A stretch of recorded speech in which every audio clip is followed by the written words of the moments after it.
Appreciate you joining me once again. The account we're going to be looking at today is the account of Joseph rising to power in Genesis chapter 41.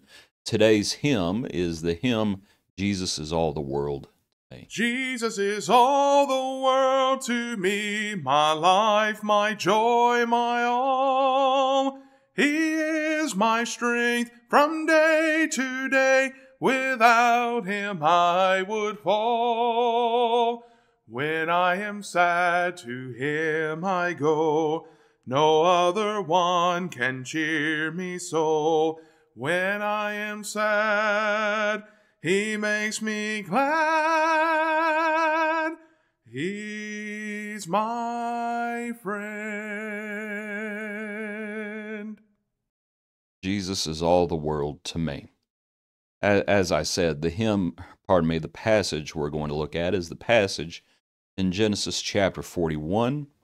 And Genesis 41 begins with, of course, Joseph still being there in prison. At the end of 2 full years, Pharaoh has a dream. He stands by the river in the dream, and you have the 7 fine cows, and then you have the 7 gaunt cows. And he starts speaking to his, all of his wise men and his counselors, and no one can interpret it. And so finally, of course, the one that had been in prison with Joseph remembers after 2 years.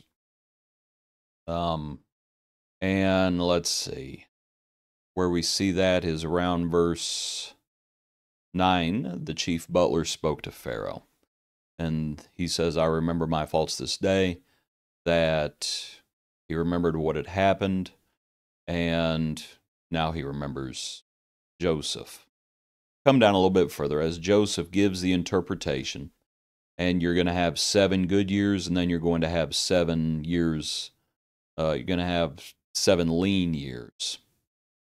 And the interpretation's given, Pharaoh, and the advice is given as well there in those verses. Verse 37 now, so the advice was good in the eyes of Pharaoh and in the eyes of all his servants. And Pharaoh said to his servants, can we find such a one as this, a man in whom is the Spirit of God? Then Pharaoh said to Joseph, inasmuch as God has shown you all this, there is no one as discerning and wise as you. You shall be over my house, and all my people shall be ruled according to your word. Only in regard to the throne will I be greater than you. And Pharaoh said to Joseph, see, I have set you over the land of Egypt. Then Pharaoh took his signet ring off his hand, put it on Joseph's hand, and he clothed him in garments of fine linen, put a gold chain around his neck, and he had him ride in the 2nd chariot which he had, and they cried out before him, bow the knee. So he set him over all the land of Egypt. I was thinking about the passage in the New Testament where Paul speaks about, I have learned how to be abased, and I have learned how to abound.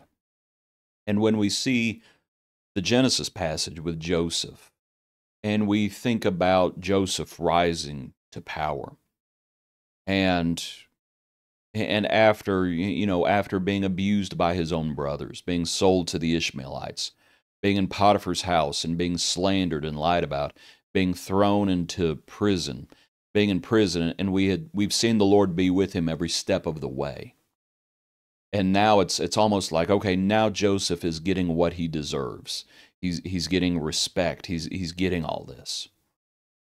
And we're glad for Joseph. We're glad for Joseph to be out of prison. But in thinking about learning how to abound, right? I've learned how to be abased. I've learned how to abound. I want you to consider just a few simple points. Pharaoh approves of Joseph, and he says it's good advice. And again, remember our hymn for the day, Jesus is all the world to me. And it's good when people approve of us. It's good when we get a promotion. But we are not justified by those things.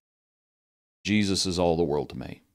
It's nice to have people's approval, but that does not mean we're doing the right thing. Jesus is all the world to me. And he's the one who we ultimately are serving, and he's the one who Joseph is ultimately serving. He's still, he's still a stranger in a strange land. So it's nice to have the king's approval, but it's better to have the Lord's approval. It's nice to be in a position where, as all bowed the knee to Joseph, save Pharaoh. It's nice to be it's nice to be in a position of authority, for lack of a better way of saying it. To have people under you, to have people respect you. That's wonderful. But Joseph still knows there's someone, even though he is high in authority, there's still someone who has more authority. And that's the Lord. To say nothing of Pharaoh, but ultimately it's the Lord. Pharaoh is also a man under authority. All who are in authority need to understand that, like Cornelius. I'm also a man, he understood the authority the Lord had. Not Cornelius, the centurion, pardon me, another centurion. He recognized the Lord's authority. And Joseph, he has authority, but there's someone with more authority. And so he's seeking the Lord's approval. Interpretations belong to God. And he recognizes the Lord's authority. And all of a sudden you're going to have 7 good years begin. And it's, when you have 7 years of prosperity, that's a good thing. That's a good thing. But there's going to be 7 lean years. And that's when you start finding out. That's when you start finding out who your friends are. That's when you start, the proof is in the pudding, so to speak. 7 good years, that would probably have its own, that may have its own temptations and trials. Because in 7 good years, it's real easy to think you're going to have 8 good years. 9 good years. It's real tempting to think, oh, the good years are going to go on forever.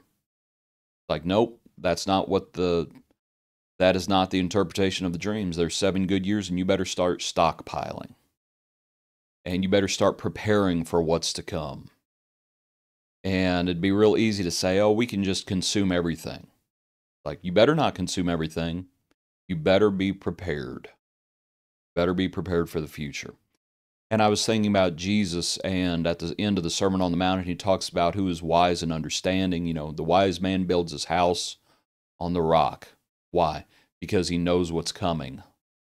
The floods, trials, tribulation, the fiery darts of the wicked, right? All of those things are coming. So you prepare for what's coming. And that's Joseph. Like, I'm glad you approve of me, Pharaoh, but I need the Lord's approval. I'm glad people are bowing the knee, but I bow the knee to God. And I'm glad we're going to have 7 good years, but we better get ready. That's Joseph. You have to learn how to be abased, and you have to learn how to abound. Jesus is all the world to me. It's all the world. So we have to make applications to our own lives, of course. Appreciate you. Hope you have a good day. Please join us tomorrow for another portion of our daily praise.